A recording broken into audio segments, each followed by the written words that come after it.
Hello, everyone, and welcome to the program Midday Discourse on Global Television. I am Samuel Odi. Many thanks for joining on today's edition as we tend to look at economic dynamics, but we'll be focusing more on the key drivers of the Q3, that's the third quarter GDP growth. That's why looking at the fact that most of the reports coming from the MBS shows a deficit of minus 0.05 respectively and different, and then we witnessed a bit of growth from the agricultural sector. Technically, we witnessed a green zone in just three sectors: others, non-oil products, and then the agricultural sector. Still, we witnessed a certain percentage of growth. But now we want to actually dive in deep to know what are the actual key drivers of the GDP growth, while most of the sectors were not looking so good. So we'll be extracting all of that and then know what actually prompted the growth that we witnessed. And then I'll bring you up to speed with the fact that the Bureau of Public Enterprise identifies government-owned companies as a legal entity that are charged with the duty of generating bulk revenue from performing commercial activities on behalf of the government of the federation or state government. Government-owned companies also strive to ensure the provision of adequate welfare and social service to the mass correction of market failure resulting from public monopoly and job creation among others. Enterprises directly or those of which the government owns the majority of the shares are mostly categorized as government-owned companies. So, looking at the angles of manufacturing, the MBS have the Nigerian stock market as the all share index rather have made mention of the fact that they want to, eradicate the manufacturing company in Nigeria, which is a concern, which is supposed to be one of the leading firms that have produced what we use here locally and help generate income for the federation. But looking at those angles now, that sector has not been doing so well in the past few years, and it's raising lots of concerns. Nigerians are asking questions: what is going on within the manufacturing, industry here in Nigeria? Why are things not being produced locally, despite the fact that we have resources and things required to be able to use to make all of these provisions? So we'll be looking at major talking points. We'll be looking at sectoral contributors to the GDP growth. We'll be analyzing those aspects. We'll also be looking at other angles of economic growth drivers. That's what led to the growth we witnessed by the NBC reports. And then we'll also be looking at external factors that contribute as well. And then also looking at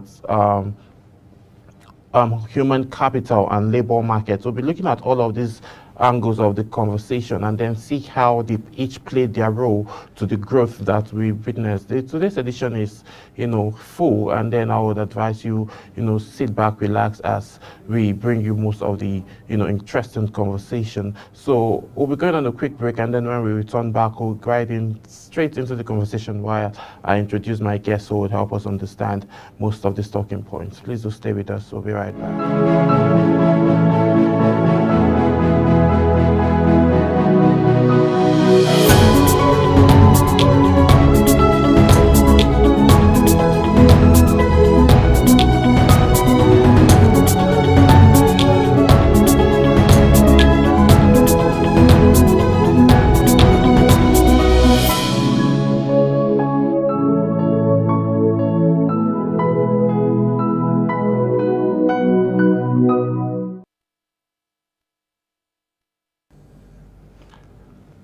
Many thanks for staying with us. If you're just joining, this is Midday Discuss. Now we're about to extract the conversation around economic dynamics and then identifying also the key drivers that led to the growth we witnessed in the GDP just this the third quarter. I have my guest who is an economist joining us all the way from United Kingdom, Scotland to be precise. Talking about Bello Mohammed. Mr. Bello, thank you so much for joining us on today's edition of the program. Thank you so much for having me. Yes, so let's get to it. Are you excited about the latest report from the NBS looking at the growth we saw in the GDP? Yeah, I'm a little bit excited and a little bit worried, so I'm kind of having a mixed reactions. to the report. Okay. Oh, okay. Looking at this now, let's look at sectoral, contribution. What were the main contributors to the service sector, and service sector's growth in the third quarter, and how did it impact the overall GDP growth? So, what can you tell us now within these angles of the sectoral development, and how well it impacted the growth of the GDP in the third quarter? Yeah, so looking at the third quarter report, if you look at it closely, you see that we've witnessed a 0.27% growth in the GDP, and now it's currently at 3.46%. And if you look at the sectoral contribution, you see that agriculture and non-oil sector are the only contributors toward this growth.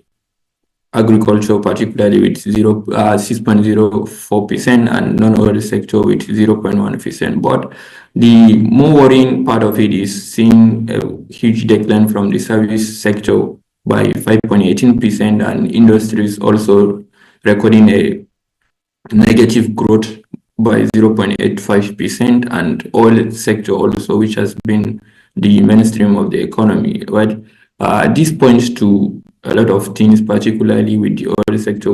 Would say that it's kind of positive development, since this shows a kind of diversification effort by the government. If we are witnessing declining oil revenue, we say, okay, maybe the government is diversifying its revenue streams to other sectors. But then which sectors are they diversifying this revenue to? Now we talk about the service sector. What is the growth in the service sector? We are seeing a negative growth. Industries, we are seeing a negative growth. Manufacturing, when you talk of economic activity, manufacturing is negative. Agriculture, if you talk about economic activity in agriculture, is also negative compared to the previous quarter. Talk about sectors like mining and quarrying, which is also a key economic sector, also negative. We recorded minus 4.52% negative growth. Talk about electricity and gas, also negative. A lot of sectors that supposed to be the main drivers of the economies are negative. And talk about trade also. Trade, which is supposed to be one of the key components that is driving the economic growth. When you talk about export, import, and then we talk about the next net export, it's also negative. So the only green light that we are seeing here is in other services, financial service sector, and then transport and storage, which really tells a very worrying story about the current state of the economy. With all of this negative trend that we witness in the third quarter of this year, then how can we manage and then say that yes, the GDP actually grew? Is it just a few green zones that we witness within the non-oil sector, agriculture, and as well as transportation and other services? Can we say those are the only keys that contributed to the 3% growth that we witnessed? Yes, to be honest, if you look at it closely, I think these are the only contributors. These are the only driving force toward the GDP growth rate, and maybe increasing economic activity that is being fueled by inflation also, and the incessant hikes in the MPR. If you look at it, the MPR, the central bank has maintained a hawkish stand on the MPR, I think, for almost 5 to 6 times right now. Recently, yesterday, it also increased the MPR. So the business environment has been very stiff. If you look at it, many businesses are finding it very difficult to survive. Household consumption has declined. When you talk about purchasing power of the household, it has been eroded significantly by the inflation, which is currently at 33.08%. So there are a lot of dynamics to this report, and the more you look, the more just you find it very difficult to understand. Looking at the key contributors of the factors, the NBS has not given us a kind of disaggregated breakdown of the other service sector, which shows one of the most significant contributions toward the GDP, for instance, with 13.13%. Well, and transportation also, if you talk about transportation and storage. It shows a kind of significant improvement with 25.68%. But we can't just be relying, on these sectors pointing toward growth in the GDP, while in the real sense, we should be looking at growth in agriculture, growth in manufacturing, growth in trade, growth in mining, growth in construction also. These are key economic activities that are supposed to highlight the growth in a GDP of a kind of stable economy. Let's look at the manufacturing sector, because for a very long while now, nothing serious have actually been going on within that sector, and it's meant to be one of the key contributors to the GDP growth and revenue generation in Nigeria. Now we've not been witnessing that, and then the stock market and then the ocean, they are making mention of the fact that they would want to delist the manufacturing industry from the ocean index, which is something that is going to be dire to the country. So how key is it going to be that stakeholders come together to see or find a way to regulate and again bring to life the manufacturing industry of Nigeria? Well, that's a very interesting point, Samuel. But if you look at it, manufacturing industry, ideally, it's supposed to be one of the key drivers of the economy. But then our economic environment, or let me say business environment, is very stiff. The businesses and industries find it very difficult to survive. The cost of operation, the cost of doing business is incredibly very high. A lot of businesses are finding it very difficult to profit. To even cover the cost of operation is something else.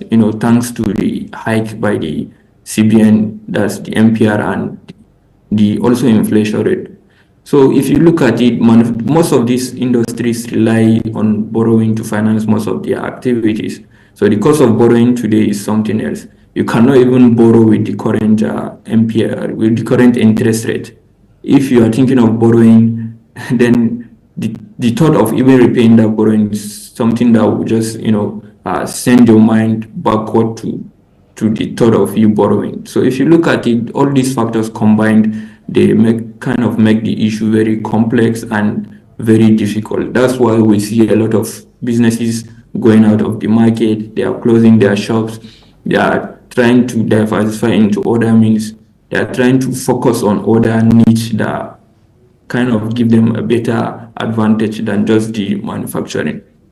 So in order to sustain and bring back the life of manufacturing and other sectors into life, I think we need to stabilize the business environment first. We have to make it kind of very accommodative to businesses to operate, in the sense that business will thrive and they will have access to finance. Having access to finance now, the MPR rate was increased just yesterday by the Monetary Committee, which is chaired by the current CBN governor, Mr. Yemi Kadoso. You made mention of the fact that manufacturers, they most of the time tend to depend more on borrowing to be able to go ahead with production and all those industries. How key is it going to be that there's a sixth time in just this year that the MPR rate has been increased, and it was increased from 27.25% to 27.50%, which is almost at 28% currently as we speak. Now, how do you think manufacturers and SMEs would be able to, maneuver this current situation and the MPR rates? Well, you see, one thing with the MPR is it has a kind of direct link with the rate at which every business, manufacturers, small, medium enterprises, and almost everyone that is borrowing, borrows, the cost at which it borrows. So as the MPR increases, the cost of borrowing increases. Even before now, we see people closing shop, the manufacturing, the SMEs, closing shops. So think of it this way: before the MPR hike, they have been closing shop, right? Due to the increased cost of borrowing, due to their inability to access finance, due to due to their inability to meet up with their loans obligations and all right. So think of it now when the MPR has been increased. You see, indirectly it is still worsening the situation. It is still worsening the situation. We expected that the central bank maybe will kind of see this in a broader perspective and then think of cutting the MPR to kind of provide an accommodative environment for these businesses to access these loans and to be able to make good use of these loans. But with the increase in the MPR, the cost of borrowing automatically increase. The cost of borrowing automatically increase. And if you are thinking of borrowing, you have to think of ways in which you would finance that borrowing and how you are going to utilize it. But if you take a look at these two factors, the MPR rate, which is very high now, and then the inflation rate, which is very high now, if you are borrowing for a very long time, I'm afraid you may not be able to even, gain anything that you'll be able to settle that borrowing. So it is incredibly difficult with the MPR hike right now. A lot of businesses are still going to go out of business because they will not be able to access these finances. Talking about accessing finances now, well, let's talk about the agriculture. Let's digress a little bit away from the manufacturing industry. Let's talk about agriculture. Now, we witnessed a 6.04% growth from the agricultural sector, which, a lot of persons have argued that it's a level that is a slow rate, slow growth rate, and then the impact has overhauled the GDP growth. And looking at that now, we are witnessing 6.04% from agriculture. Do you think we are supposed to witness a higher growth than what we witness from this sector, given the current situation that we are facing in Nigeria? Yeah, ideally, let me just point that agricultural sector does not really grow by 6.0. This is just contribution of agriculture to the GDP, agricultural sector to the GDP. But if you look at it, quarter on quarter growth of the economic activity, that's if you look at agriculture, how agriculture has performed compared to the last quarter, we still recorded a negative growth, which is 0.27% negative growth compared to the previous quarter. And if you ask me whether we are to see a bullish, growth in agriculture, I would say yes. Nigeria is one of the most fertile, has one of the most fertile land in Africa that we are still yet to utilize. We have a lot of abundant lands that we can utilize for the agricultural activity, but issues that has to do with this insecurity and all, it has limited many households from going to farms. It has limited their ability to access some of these farms to produce in large quantity that will boost our agricultural contribution to the GDP. Now, as we talk now presently, a lot of Nigerians are even struggling. A lot of Nigerians are struggling when it comes to issue that has to do with food security. That's to say, a lot are food insecure. So you can see automatically if we are very bullish on agriculture, all these issues of food insecurity will not be present in the countries. So with this, we said just this 6.04 contribution now. Do you think the agricultural sector would have contributed more without these challenges that you mentioned? And how do you think it will be better for Nigeria to have those issues, if those are the major concerns? How do you think Nigerian government and stakeholders are going to, put heads together to see how agriculture is going to, contribute more to the GDP growth, given the fact that agriculture was once the bedrock of Nigerian economy before the discovery of oil? Yes, I think agriculture almost everywhere. Nigeria, if we talk of Nigeria, before the discovery of oil, agriculture has been the mainstay of the economy. And I am one of the believers that as of today, agriculture can still be the mainstay of the economy if we can get our things right.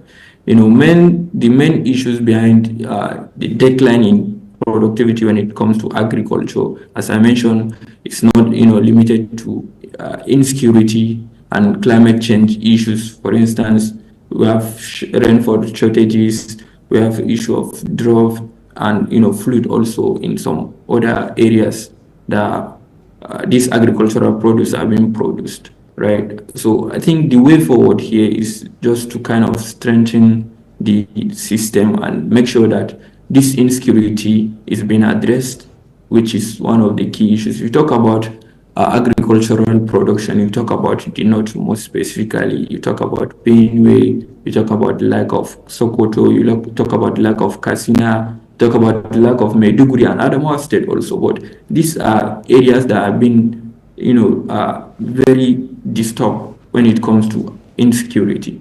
A lot of these insecurity issues, kidnapping, banditry, limit these farmers from going to the farm to have access to this farm to produce anything. So if you really want to see a massive growth in agriculture, we first uh, have to solve this issue of insecurity. The government has to stand on its feet and address this insecurity issue, ensuring that there is relative security in those places so that people can have access to their farm, can produce, for themselves and even export to the market. Exporting to the market, and not just the market, to international communities. But let's look at this angle. Though we're still going to have conversation around the educational sector, because that is actually one of the major concerns. But let's look at, would you say political stability impacted the third quarter GDP growth? And what measures do you think can be used to help keep this sustainability, so as we'll be witnessing, a bit of contribution from the political angle? Well, yeah, political stability has its role to play, I think, when it comes to economic context, investors, most especially when you are looking from this angle of investors, you are looking at the angle of foreign direct investment, and all investors want to really come and invest in a relatively politically stable economy, right? So looking at it from this angle, I think it has a very great role to play in the sense that it will attract investors into the economy. As you can see, our foreign direct investment, has depleted, let me say, has declined massively compared to the previous period. For instance, in the last quarter, I think Q2 of 2024. Bello, yeah. Just hold that thought. Let's go on a quick break, and then when we come back, we'll continue this conversation. We'll be right back, please.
Yes, many thanks for staying with us. We just had to go on that quick technical break.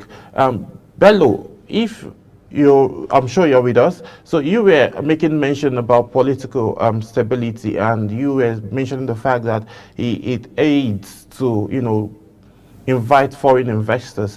But while talking about that, let's talk about the NPR and taxation and bills that has been passed, or the renewed taxation bills that have been sent to the state house for approval, which has been a concern for over the past few weeks, that it has been said that it was sent rather to the Senate House.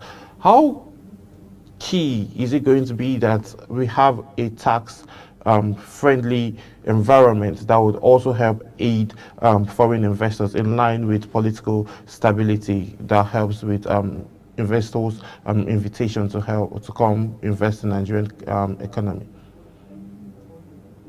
Yeah, Samuel, that's an interesting point, and I think the tax system is one of the key factors that investors also look at, in terms of socioeconomic context when it comes to investing in a particular country.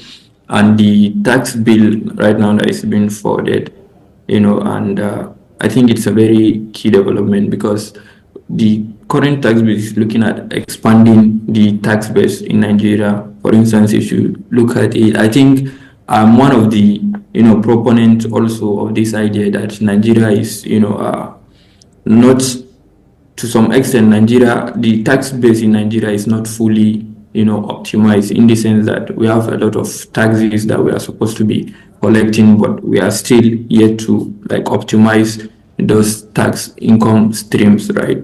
So, but when looking at it, still we have to look at it from the angle of those that are coming to invest. you know, you cannot just come up with something today and say, okay, we are taxing companies this, we are taxing companies this. And then before you know it, relatively, let's say investors have come and invest, before you know it, within a short period of time, there is this change in policies that will say, okay, we are changing from the previous tax maybe system, or tax that we are administering to this particular tax system or so. So there's supposed to be a kind of stability in these policies.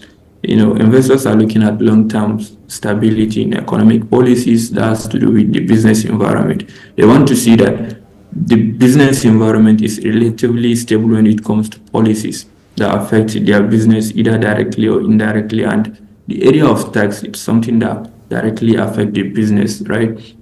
So the government has to make sure that these tax policies are being sustained, in the sense that they don't just, make these policies abruptly, in the sense that business will find it very difficult to survive. Okay, obviously having a very tax-friendly environment is actually going to help. Just like back a few months ago, the coordinating minister, Baledo, made a mention of the fact that they are easing deep sea taxation to help aid foreign investors. So we're hoping that that is going to, yield to more foreign investors to come invest in that sector. Now, it has been said that analysts argue that around 88% of those working in Nigeria are currently self-employed. Let's looking at the MBS report. Unemployment rate now is at 5.3%. How concerning is that to you, as an economist that you are? How concerning is that to you that a country's level of unemployment is at 5.3%? Well, it's a very concerning report. I think the last report even mentioned 4.3%, right? But then when I saw the report, I asked myself whether this is the employment rate or this is the unemployment rate, because Yes. it's kind of confusing when you look at the reality and try to align both the two, right? But while this, reduction, they say reduction, it seems like an encouraging development, but we must be very cautious about how we interpret this development, right? So we have seen a 1% decline from the previous quarter, 5.3, and it's now 4.3. But what is the reality? We have to try to balance the two. And when you ask me, I would say there are some issues that has to do with methodological issues and sample issues with the way the Nigerian Bureau of Statistics is conducting its survey as regards to the labor survey. Most importantly, if you look at the sample size, I think they just have a very small sample size of about 35,000. And if you look at the population of Nigeria, which is currently at about 250 million, and if you look at the labor force, also, I don't think 35,000, right, is a very good sample to capture the population. Well, let's even go with the 35,000 is good, right? So think of the informal sector. The informal sector is currently at 93%. Employment in the informal sector is 93%, which is a very worrying situation. Ideally, we're supposed to see, okay, employment is 4.3%, is low, right? So, but then which sector has the largest share of this employment? Now we are saying, out of this 4.3%, 93% of them, this is what we are basically saying, 93% of out of this 4.3% are in the informal sector. And just to provide a kind of context, these informal sectors include jobs or those working in unregistered and unregulated activities, including illegal jobs, because they all form part of the informal employment. And one thing to note here is that this employment are insecure, one, and they lack legal backing too, and there is no any form of social protection in everybody that is kind of involved in that kind of job. So to me, these statistics paint a very worrying picture that we have to think, and be very cautious of how we interpret these statistics, because they have implications when it comes to policy formulation, and when it comes to development of policies that has to do with labor force, economic growth, and all. Labor force and economic growth. And you made mention of, okay, policies, and also let's look at global economic trend with what's going on currently, Russia and Ukraine. We're seeing under concerning issues going on within Israel, Lebanon, and Pakistan as well. The Middle East and are all in line, contributed to the fact that we did witness some certain growth in a few sectors, right? So how key is it going to be that the global economic trend is going to help impact Nigeria's GDP growth, and how can Nigerians navigate these issues happening within this sector, this foreign countries, and navigate around other sectors to be able to see how those other sectors will fill in the gap coming from the global economic trend? Well, when you talk about the global economic environment in almost all economics, it has a very important role to play. And this is when you are talking about the demand for goods and services, investment from other countries, right? So in one way or the other, the disruption, that is being caused by this, geopolitical crisis in countries like Ukraine, Russia, and Pakistan and all. So it has effect on the GDP's growth rate. For instance, when it comes to trade agreement, foreign direct investment also. An investor that is willing to come and invest, he has to access all these geopolitical crises to see whether they have any impact on the investment before he even before he even think of coming forward to invest. When he sees that, okay, there is kind of bilateral agreement maybe between the country that is willing to invest and country that is currently in crisis, that will kind of send a very risk warning to him that, okay, this is not really safe to invest. So all these factors combined shape how investors and foreign direct investors that are coming from abroad to invest in the country, that's foreign direct investment, how foreign direct investment comes into the country. It shapes how this foreign direct investment comes.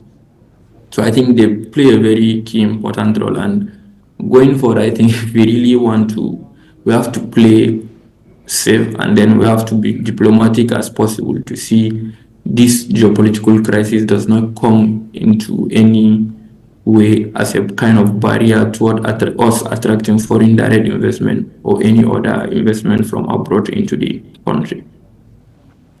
Okay, looking at those now, you made mention of I know it's talking about making avenues and taking routes. So help, fill in spaces. Maybe that's one of the reasons why Nigerian joined the BRICS nation as partner countries to be able to aid the growth of the Nigerian current economy, which is actually at a dire state, revamping as we currently speak. But with all of those things going on at this point now, let's talk about mining, which is supposed to be one of the major driving force of Nigerian GDP and economic growth. It's at minus from the report that was released by the MBS. It's at minus, it's at deficit, negative rather, at 4.2, yeah, about 4.25%. With all of this saying now, and do you think Nigerian society is actually making the most of these mining sites that we have? And if not, how can the government? I know Zamfara has lots of gold, and then let's don't start mentioning other states like Adamawa and the rest of it. So how well can you say the government needs to pay more attention to capitalize with the resources that we have there, and how key is it going to be for the security challenges and banditry going on within that region would be able to be tackled, so as Nigerians generally would be able to witness the significant growth that or developments that will be coming from those angles? Right. Yeah. So, Samuel, if you are thinking of mining is a very important, sector when it comes to economic development and economic growth of a particular country. And Nigeria is one of the countries that is blessed with a lot of natural resources and mineral resources that we can really capitalize and make good use of. But then talk about the contribution of mining to the economic growth. You see that the even mining activity quarter on quarter, it has declined, as you highlighted, by almost 4.52%. So, and this kind of draws back to the informal sector I was discussing earlier, where I said a lot of people, that's 93% of the labor force that they mentioned, are in informal sector. Most of the mining activities, if you look at it, if you are well conversant with the mining activities going around in places that you highlighted, most of them are going unregulated. It's just somebody like, those normal individual, he wake up today and think of, okay, there is something, beneath the earth in this place, let's go and mine. That's how they do the mining activities. And before you know it, they will sell to this person, they will sell to this person without the government knowing anything about it, without the government having its own share, which ideally that's not how it is supposed to be.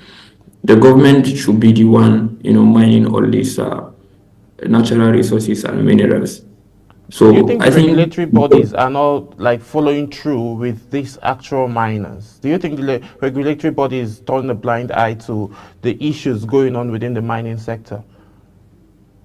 well, ideally, I won't say they are not doing anything, but then even if they are doing anything, it's not up to par. I mean, it's not up to how they should be doing, because there are a lot of people that are doing these mining activities unregulated, and some of them are even well-known individuals.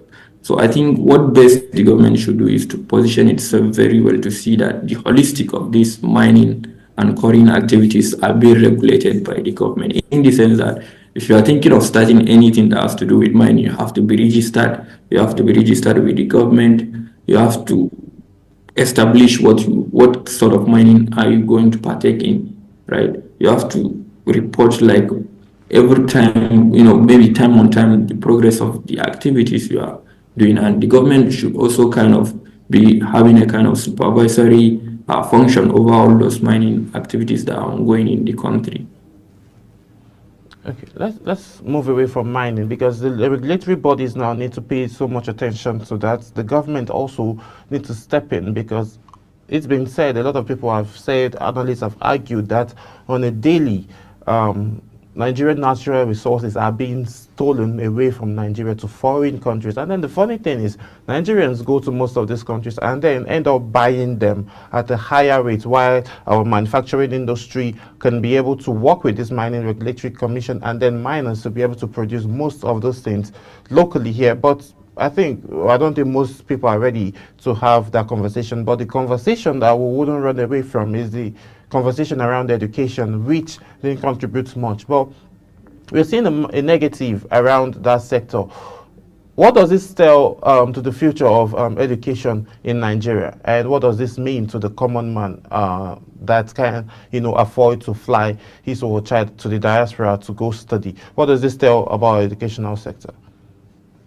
Well, it's really tell a worrying story about our educational sector, really, because if you take a look at it, education, is kind of one of the strongest pillar of the society. How fast a society grow and develop depends on the quality of education that society, have, right?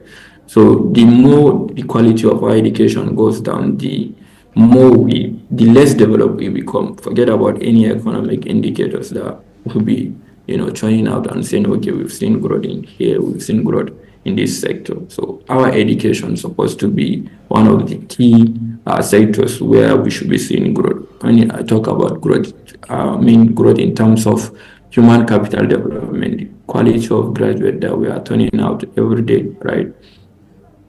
And there is kind of positive relationship between education and even productivity if you take a look at it from this angle. For instance, the labor market, the employers of labor are looking at employing people with quality education with the necessary skills.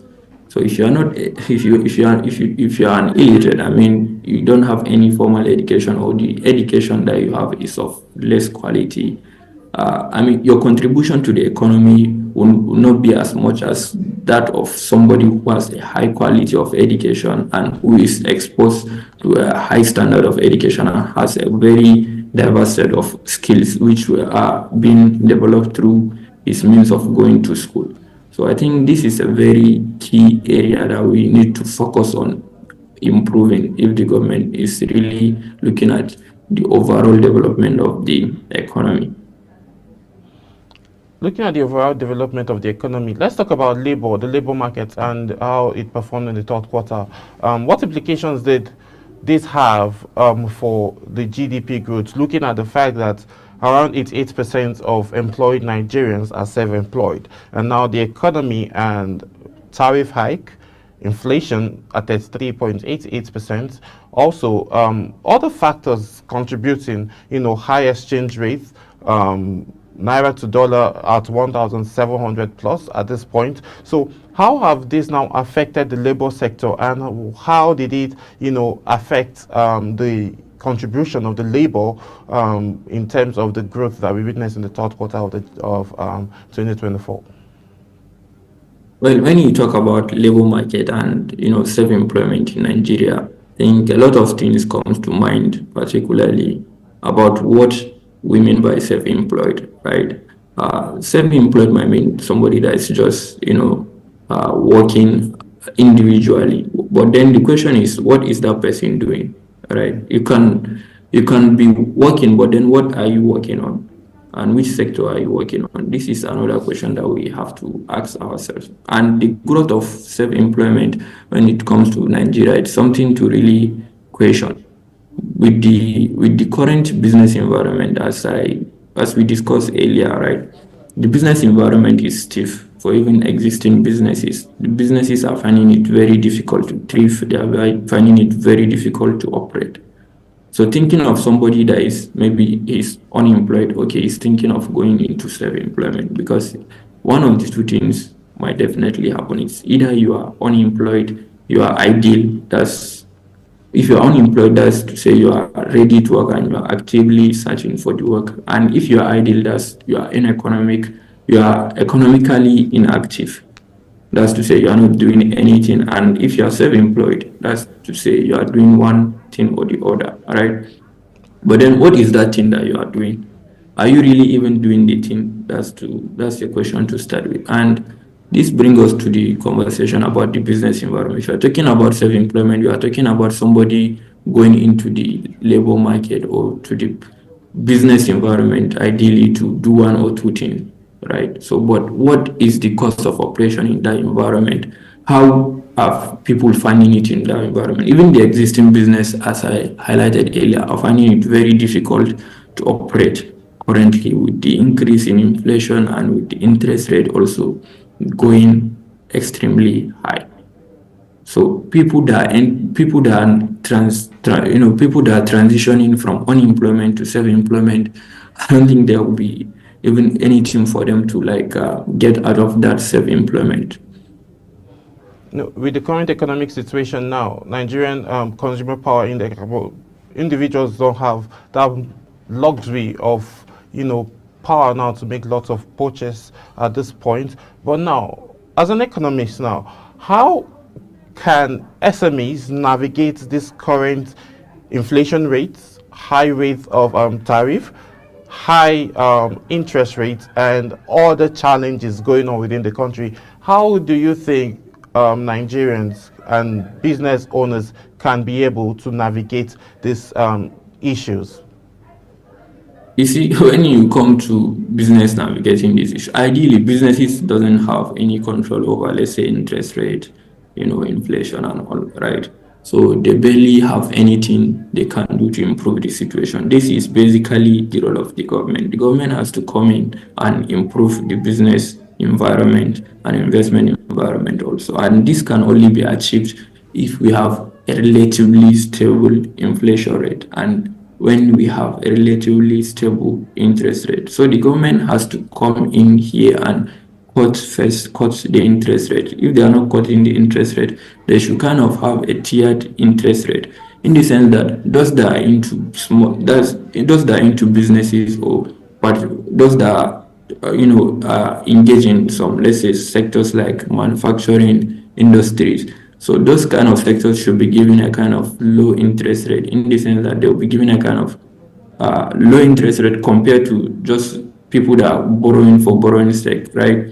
So businesses, that's if they are not even going to cut the interest rate should be relatively stable for the business, for the industries, those that are in manufacturing, those that are in agriculture. They should be able to have access to loans and on a very low interest in because this will enhance their own productivity. I mean, they'll be able to produce and they'll be even able to engage some other sectors of the economy. For instance, if a business is able to access loan at a very low interest rate, that business will definitely be productive in the sense that it will even be able to employ, right?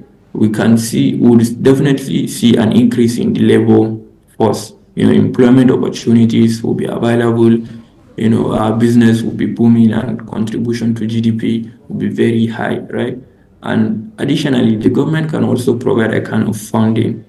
I think they started something recently by the Development Bank of Nigeria providing loans to SMEs at a very low interest rate, I think somewhere around 6%.